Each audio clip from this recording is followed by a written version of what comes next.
नमस्कार, मैं अशोक व्यास हूँ। इनसाइट में अशोक व्यास में हम बैठे हैं जगजीत सिंह जी के साथ। एक बहुत बड़ा प्रजातंत्र का उत्सव जो भारत में प्रारंभ हो रहा है इस महीने की 19 तारीख से, और परिणाम 5 जून तक जो हमारे पास आने वाले हैं वो क्या मोदी जी के नेतृत्व में 400 पार वाले होंगे, क्या क्या मुद्दे हैं, उसके बारे में बातचीत करने के लिए राजनीतिक विश्लेषक और थॉट लीडर विभिन्न रूपों में कम्युनिटी ऑर्गेनाइजेशंस के साथ जुड़कर सेवा करने वाले जगजीत सिंह जी का स्वागत। नमस्कार। मोदी सरकार 400 पार।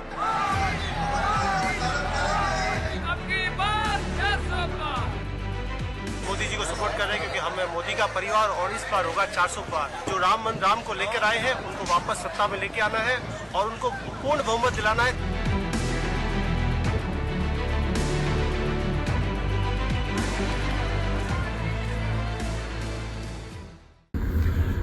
तो मैं नमस्कार के साथ अपने दर्शकों को, जो आपको ठीक से इस आपकी पूर्व पीठिका से परिचित नहीं, तो एक ऐसा समय रहा था जब आप भारत में कांग्रेस जो दल उस वक्त राजीव गांधी जी थे उनके साथ आपने सक्रिय रूप से काम किया, ये भी जी बताते हुए। तो एक बात यहीं से प्रारंभ कर लेते हैं। एक वो कांग्रेस जहाँ पे हम जवाहरलाल नेहरू जी को, इंदिरा गांधी जी को, राजीव गांधी जी को याद करते हैं, और एक ये कांग्रेस। तो मोटा मोटी विपक्ष के रूप में कांग्रेस को किस तरह आप आकलन करते हैं अभी? देखिए, कांग्रेस में आज दिक्कत यह है कि कांग्रेस की लीडरशिप आज एक जो कहते हैं ना कि एक राजनीतिक व्यक्ति को जनता के मन मानस में क्या है, उसकी इच्छाएं क्या हैं, उसके सोच क्या है, वो समझ एक राजनीतिक व्यक्ति को, खास करके जो लीडर हो, उसको बिना कुछ कहे समझ में आना चाहिए जनता के देखते हुए। और आज के तारीख में जो कांग्रेस पार्टी की लीडरशिप है, यानी कि जो लीडरशिप में है, वैसे तो कहने के लिए प्रेसिडेंट खड़गे जी हैं, लेकिन वस्तुतः राहुल गांधी जी ही नेतृत्व की सारी बागडोर संभालते हैं, मोटे तौर पे कहे तो। और उनमें एक अभाव मैं देखता हूं कि वो जनता की विचारधारा क्या है, जनता की सोच क्या है, वो समझ नहीं पाते हैं। और दूसरी चीज ये है कि देखिए, कोई भी नेता अकेले में काम नहीं करता है। नेता के इर्द गिर्द उसके सलाहकार भी होते हैं। राजा का काम भी वैसे ही होता था, सलाहकारों से सलाह लेकर के राजा काम करता है। लेकिन एक सही नेता का सब को जो लक्षण है, वो सारे सलाहकारों की सुनता है, लेकिन जो अपने मन में होता है, जो सही समझ में उसको आता है, वो करता है। लेकिन यहां मैं देखता हूं कि राहुल गांधी की विचारधारा अपनी शायद कोई है ही नहीं, क्योंकि हर बार चुनाव में वो पलटते जा रहे हैं, एक नया मुद्दा लेकर आ रहे हैं जिस मुद्दे पर वो फेल होते नजर आ रहे हैं हर बार। पहले चौकीदार चोर था, फिर राफेल का घपला था, फिर जातीय गणना इस बार लेकर के आ गए हैं, और हर चीज में वो उसको ढूंढा जा रहा है।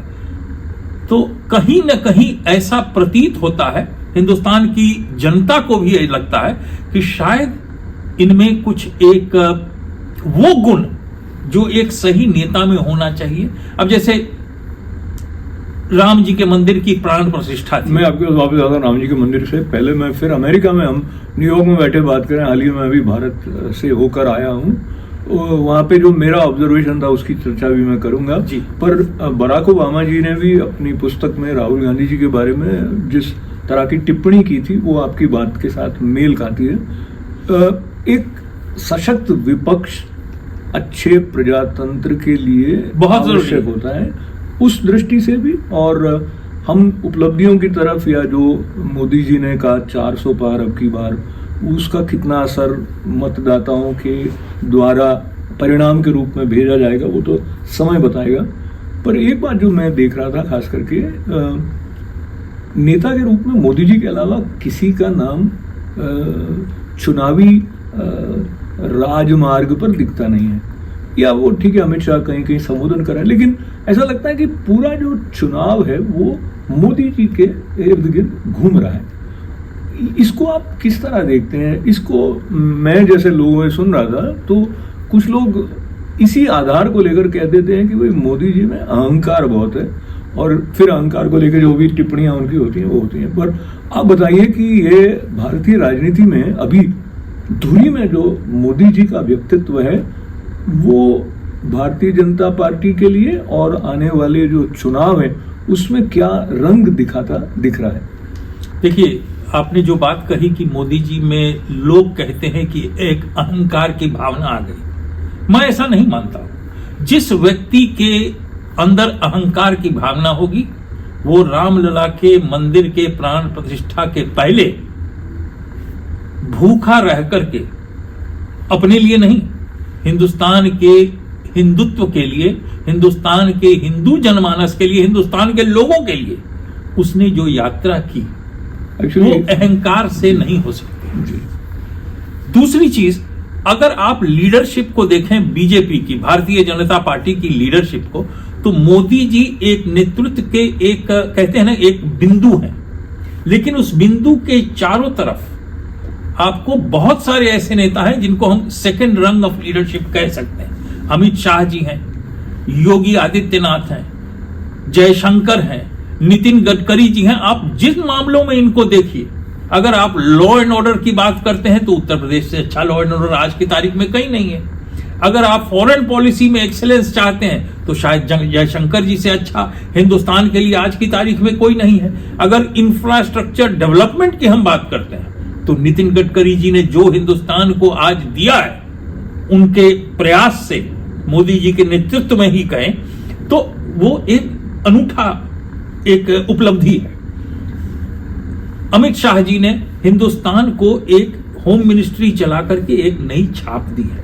राजनाथ सिंह ने हिंदुस्तान के बाउंड्रीज को बहुत ही अच्छी तरह से हम सबको सुरक्षा प्रदान की।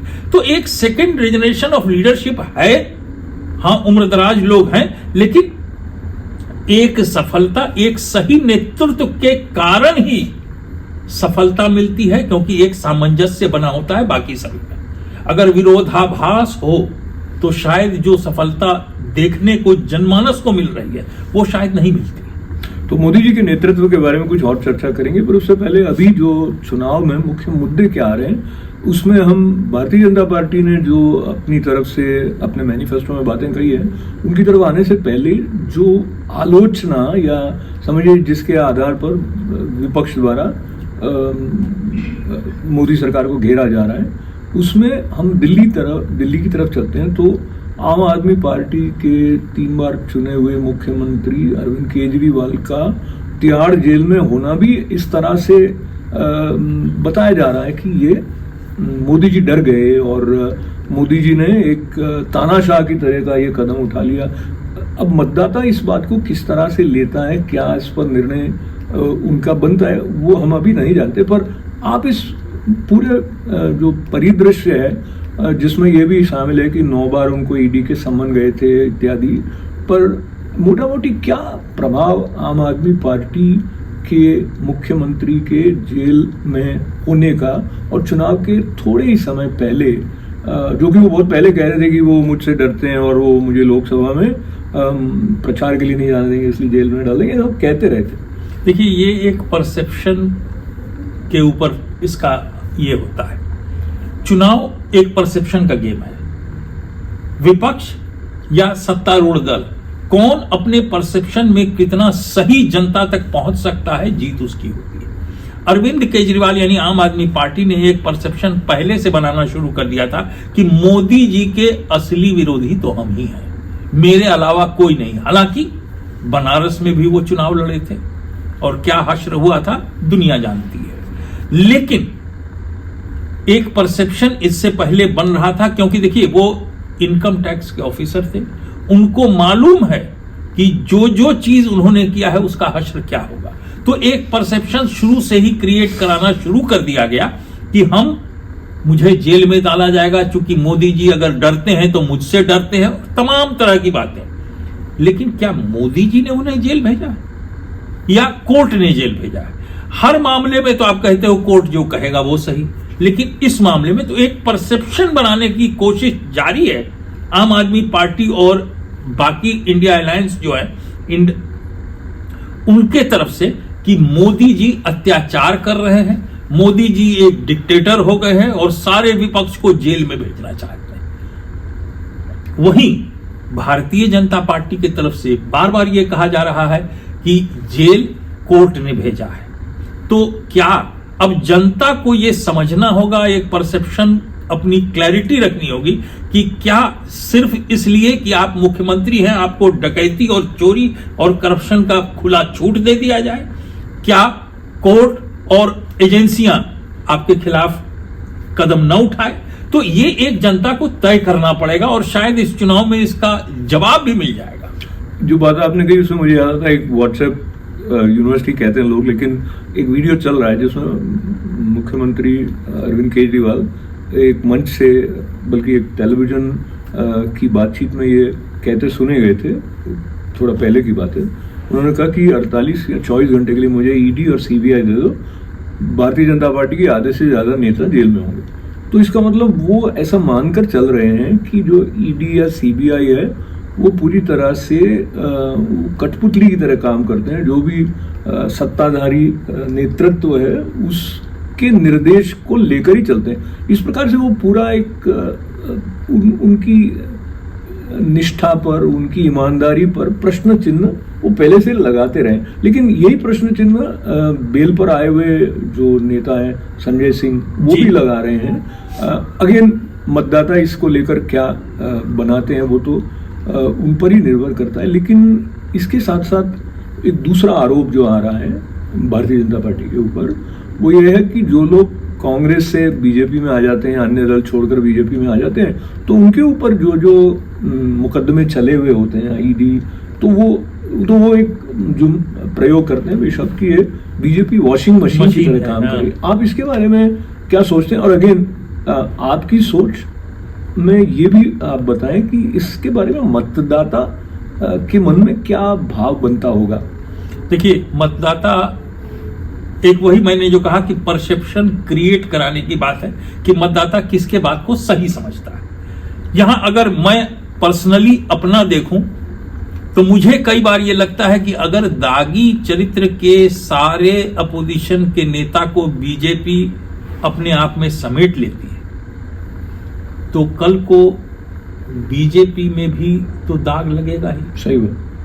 और अगर सारे उन नेताओं को अपने यहां सम्मिलित कर लेती है तो फिर उसमें जो एक स्लोगन हुआ करता था बीजेपी का, पार्टी विथ अ डिफरेंस, वो कहां तक सही होगा? हां, विपक्ष खत्म हो जाएगा, लेकिन क्या विपक्ष का खत्म होना एक डेमोक्रेसी के लिए अच्छा है? तो इस चीज को भी जनता को समझना पड़ेगा और शायद बीजेपी के नेतृत्व भी इसको समझेगी, जिसके कारण वो बार बार कह रहे हैं कि जितने लोग आए हैं केस किन्हीं के ऊपर से विड्रॉ नहीं किया गया है, केस चालू है। और चुनाव के बाद अगर बीजेपी ऐसा दिखाती है कि ये वाकई में इन लोगों ने कुछ किया था, गलत किया था, सही किया था, और उनके ऊपर अगर प्रक्रिया चालू रही 2024 के रिजल्ट के बाद और कुछ लोगों को सजा हो तो शायद 29 का मार्ग और भी दृढ़ हो जाएगा बीजेपी के लिए। बीजेपी के जो गारंटी है उसकी बात थोड़ा और देर से करते हुए एक और संदर्भ जो चुनाव की प्रक्रिया के साथ जुड़ा है उसकी तरफ चलेंगे। तो जो विपक्षी दलों ने एक गठजोड़ बनाया था वो मुझे लगता है वो सामंजस्य उनका ठीक से कभी बैठ ही नहीं पाया। जो इंडिया अलायंस या जिसको गमंडिया अलायंस कहा जा रहा था, उसके साथ साथ जो प्रधानमंत्री नरेंद्र मोदी जी ने हाल ही में युवाओं के साथ जुड़ने की दिशा में जो एक नेशनल क्रिएटर्स अवार्ड पहली बार दिए, और अभी 2-1 दिन पहले उन्होंने जो गेमर्स जो हैं मतलब उनके बारे में भारत में, बल्कि मुझे भी बहुत अच्छी तरह पता नहीं था, पर ये लगता है मोदी जी जो युवाओं की नब्ज है उसके साथ जुड़कर उनसे ठीक कम्युनिकेट करने की जो उनकी कैपेसिटी है वो भी हाल ही में भी और दिखाई दी। अरे कि अपने टर्मिनोलॉजी बोले, आप देखिए सरकार में जाइए तो सरकारी जो अधिकारी होंगे वो शॉर्ट फॉर्म में ही बोलेंगे। भी बोलते हैं भारतीय जनता पार्टी वैसे ही शॉर्ट फॉर्म हो जाता है। सर पर आपको 1-2 वर्ड्स तो हम लोग बता के जाएंगे। आप हमें फिर बताइएगा कि आप कौन से सेंटेंस में उसको यूज करेंगे। ऐसा है, मेरा एक शब्द है P2G2। तो मेरा वो P2G2 शब्द ये है, pro people good governance, P2G2। अच्छा, एक और है, नूब। नूब का मतलब होता है कोई ऐसा जिसको कुछ बहुत मेहनत करने के बाद भी... देखिए, मैं चुनाव सभा में अगर बोलूंगा, अरे नहीं, आप लोग सोचोगे मैं किसके लिए बोल रहा हूँ।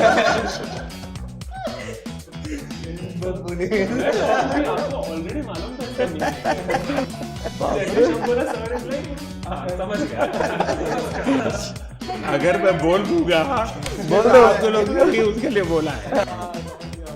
तो एक तरफ मोदी जी की wide range of understanding of issues as well as aspirations, और दूसरी तरफ ये भी कि युवाओं में जो बेरोजगारी की मात्रा है वो कहीं ना कहीं बीजेपी के विपरीत जाती है, जिसको लेकर विपक्ष ने बार बार आवाज उठाई।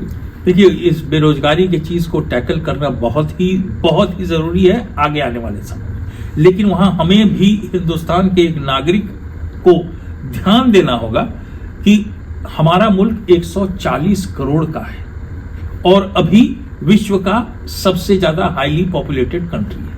तो कहीं ना कहीं पॉपुलेशन कंट्रोल पे कदम उठाना होगा, और आज के तारीख में तमाम तरह के रिलीजन्स वहां हैं और तरह तरह की चीजों का वास्ता, शरिया, तमाम चीजों का वास्ता देकर के उस पर अमल नहीं उठाया जा रहा है, लेकिन करना होगा। एक दृढ़ निश्चय करके पॉपुलेशन कंट्रोल आप जब तक नहीं करेंगे, तो रोजगार के अगर अवसर आप पैदा भी करेंगे तो उससे ज्यादा इंसान नजर आएंगे, तो रोजगार का असर उस समय भी नहीं होगा। लेकिन मोदी जी को एक है ना कि आपने कहा कि गेमर्स, जो चीज हम भी नहीं जानते थे, सुनते नहीं थे, उस चीज के ऊपर भी ध्यान है, और उनको उसी संदर्भ में बताता हूं। अमेरिका की एक मैगजीन है न्यूज़वीक जी।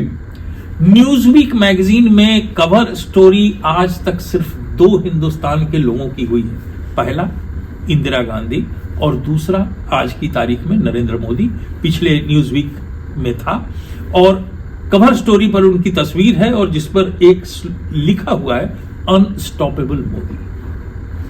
और 90 मिनट का वो इंटरव्यू है जो उसने आगे लिखा है कि उस 90 मिनट के इंटरव्यू में मोदी जी ने न कोई टेलीफोन कॉल लिया, न किसी को कमरे में आने दिया।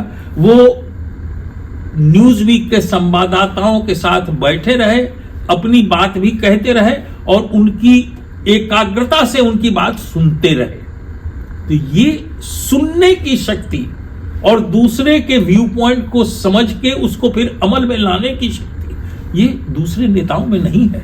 So over our careers, technology's gotten so much better. I'm just curious in terms of your journey of using, PCs or phones or different types of software. Was there something that really drew you in, or what's that been like? एक तो मुझे पागलपन है technology का।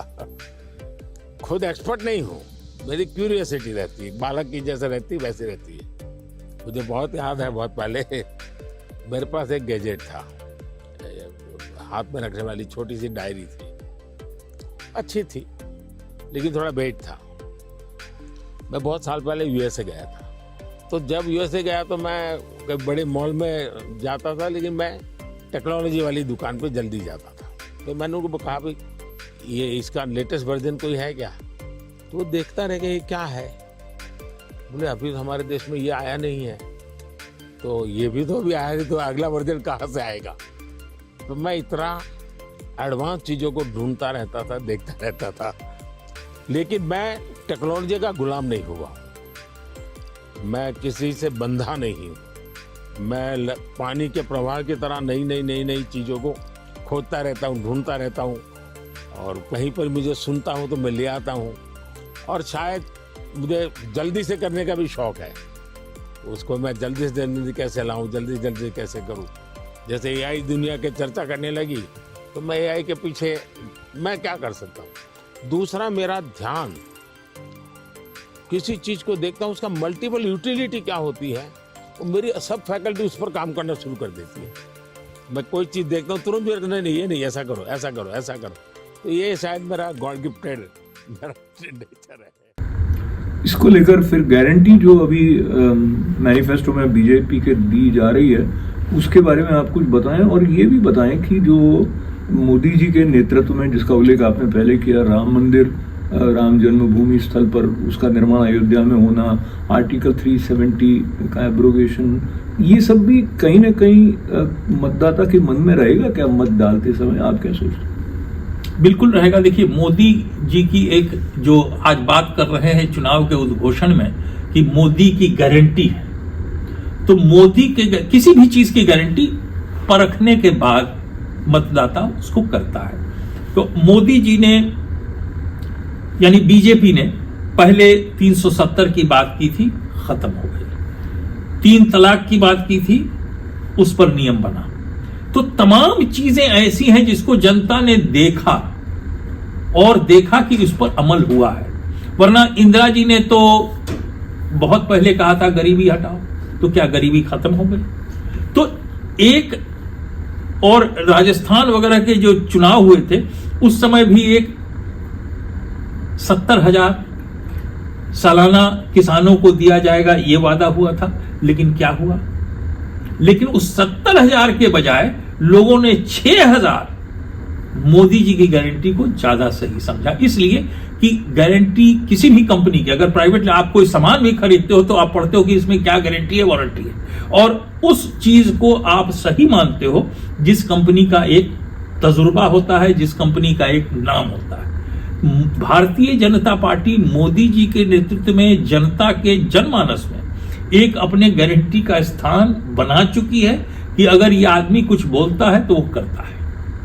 उसने कहा कि ना खाऊंगा और ना खाने दूंगा, जिसके कारण आज ईडी की रेड चारों तरफ है और लोग पकड़े जा रहे हैं। तो एक और बात है जो जैसे आप अमेरिका में बैठकर हम उनके बारे में बात कर रहे हैं, आप विभिन्न देशों के राष्ट्राध्यक्षों के साथ मोदी जी के संबंध के बारे में आप जब देखते हैं, चाहे रशिया हो, चाहे फ्रांस हो, इटली हो, ऑफ कोर्स अमेरिका, यूके, सब जगह ऐसा लगता है कि एक भारत की छवि को अंतर्राष्ट्रीय स्तर पर एक नई ऊंचाई देने में मोदी जी के नेतृत्व की जो भूमिका रही है वो सराहनीय रही है। पर इसके साथ साथ जब हम भारत लौट आते हैं, भारत के मतदाताओं की तरफ से देखते हैं और विशेष करके बीजेपी के कार्यकर्ताओं की तरफ से देखेंगे, तो आपने ये पाया हुआ कि चाहे हरियाणा की बात लें या और राज्यों में ऐसा रहा है कि जो कांग्रेस से या अन्य दलों से बीजेपी में सम्मिलित हुए उनको टिकट दे दिए गए,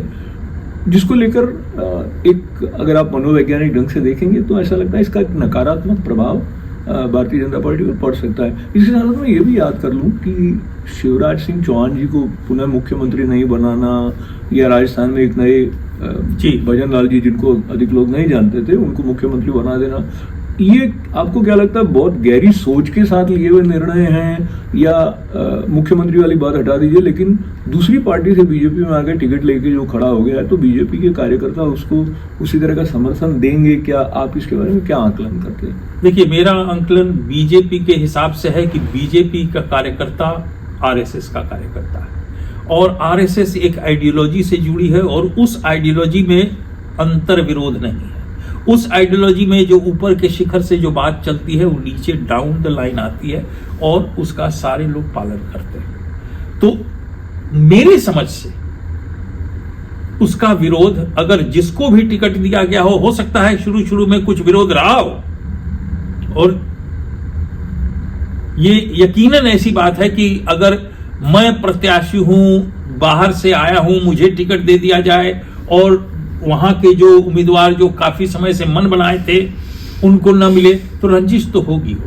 लेकिन चूंकि ये केडर बेस्ड ऑर्गेनाइजेशन है, यही फर्क है बीजेपी में और कांग्रेस में। कांग्रेस एक केडर बेस्ड ऑर्गेनाइजेशन नहीं है और इसका एक मूलभूत परिवर्तन राहुल गांधी ने 2009 के आसपास शुरू किया, और उसके कारण कि हर जगह पर हम इलेक्टेड लोग बनाएंगे, मेंबरशिप करेंगे, मेंबरशिप ड्राइव के बाद इलेक्टेड करेंगे, और इस तरह से चूंकि मैं संगठन में जुड़ा रहा हूं, उससे हुआ ये कि संगठन का मूलतः सर्वनाश हो गया। मैं आपकी बात के साथ में मुझे याद आ रहा है, हाल ही में कांग्रेस के बड़े बड़े नेता, चाहे महाराष्ट्र से हों या वो भी भारतीय जनता पार्टी में शामिल हो गए। और एक कुछ वल्लभ है, क्या नाम है उनका, गौरव वल्लभ है, वो भी संजय निरुपम गए। हाँ, संजय निरुपम गए। तो बहुत सारे ऐसा लगता है कि कांग्रेस के शीर्ष नेतृत्व को इस बात की परवाह भी नहीं है कि वो छोड़ के जा रहे हैं। पहले जाना है तो जाओ, खुला खाता इस प्रकार का। पर हमारी बातचीत के समापन की तरफ बढ़ते बढ़ते एक महत्वपूर्ण बात जो कि अभी विशेष रूप से उछल गई है,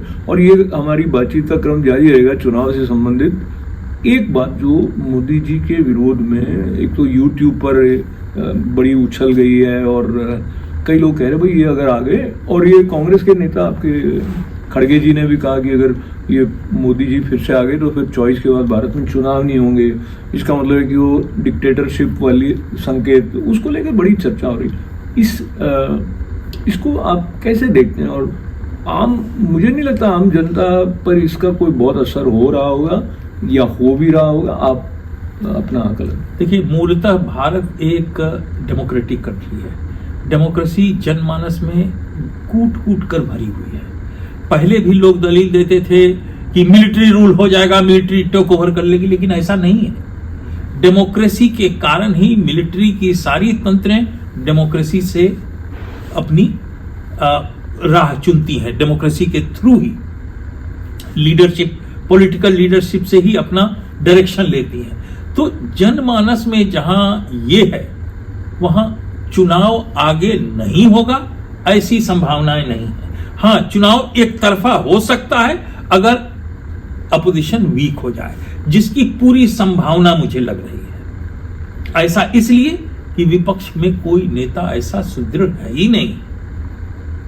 मुझे लगता है ये बात बहुत अधिक मोदी जी के नेतृत्व के फेवर में जाती है कि किसकी तरफ देखेंगे। जैसे कई लोग हंसते हैं कि हमारे पास विकल्प क्या है। अब ये स्वस्थ बात है कि नहीं है, उसका जिम्मा तो प्रधानमंत्री नरेंद्र मोदी पर नहीं जाता है, पर श्रेय के रूप में बहुत सारे ऐसे क्षेत्र हैं जहां वो अपनी उपलब्धियां गिना भी सकते हैं, गिना भी रहे हैं, जिसमें भारत की जो रक्षा संबंधी एक स्थिति अब है और भारत एक्सपोर्ट भी करने लगा है। कई क्षेत्रों में विकास के कार्य तो हुए हैं, इसमें तो संदेह नहीं है।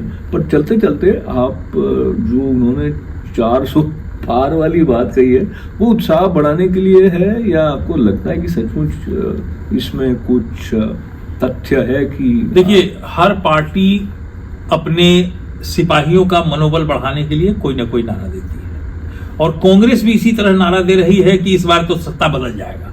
लेकिन अंतर आत्मा से वो भी जानते हैं, और मैं भी अभी भी कांग्रेसी हूं, और मैं भी ये मानता हूं कि 40 शायद पार हो जाए तो बहुत बड़ी बात है, क्योंकि कांग्रेस की लीडरशिप में न विजन है और न दम है मोदी जैसे लीडर का मुकाबला करने का। अगर कांग्रेस पार्टी अपना नेतृत्व बदल देती है, ऐसा नहीं है कि कांग्रेस में लीडरशिप की क्राइसिस है, सिर्फ नेहरू गांधी परिवार ही नेता रहेंगे तो कांग्रेस का भविष्य अंधकारमय है। तो परिवारवाद वाली बात जो है उसको पुनः एक कांग्रेस के साथ जुड़े हुए जगजीत सिंह जी चुनाव से ठीक पहले जब याद करते हैं तो उसका भी अपना एक महत्व है। पर बड़े उत्साह के साथ में जो बड़ा प्रजातांत्रिक उत्सव भारत का है उसकी तरफ सबकी निगाहें हमारी और आपकी भी हैं, और चर्चा इस प्रकार के संदर्भों को लेकर हमारी जारी रहेगी। इनसाइट टू नेट कार्यक्रम में आप पधारे जगजीत सिंह जी, आपका बहुत बहुत आभार है, धन्यवाद, नमस्कार।